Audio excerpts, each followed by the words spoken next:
Hello guys, welcome back to my channel গল্প by মুক্তি official. আজকে আপনাদের মাঝে একটি গল্প শেয়ার করব। গল্পটি শুনলে হৃদয়ে মিশে যাবে। গল্পটি একটি ছেলে যে স্বপ্ন নিয়ে শহরে আসে, আর একটি মেয়ে যার হাসি ছিল আকাশের মতো বিশাল। তো চলুন শুরু করা যাক আজকের গল্প। জীবন সব গল্পকেই সিনেমার মতো করে দেয় না। এই গল্প ভালোবাসা, হারানো আর ফিরে আসা। গল্পের নাম শ্বেত চিঠির গন্ধ। চলুন শুরু করা যাক। প্রথম পর্ব, হঠাৎ দেখা হঠাৎ শুরু। রাফি গ্রামের চুপচাপ একটি ছেলে।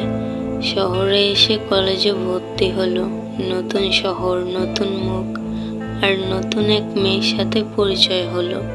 মেয়েটির নাম তৃষা। তৃষা ছিল একদম আলাদা।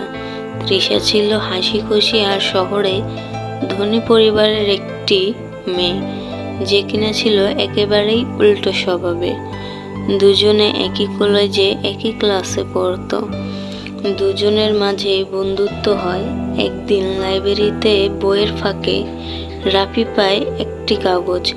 সেখানে লেখা ছিল, তুমি কি জানো নীরবতাই সব প্রশ্নের উত্তর বলে দেয়।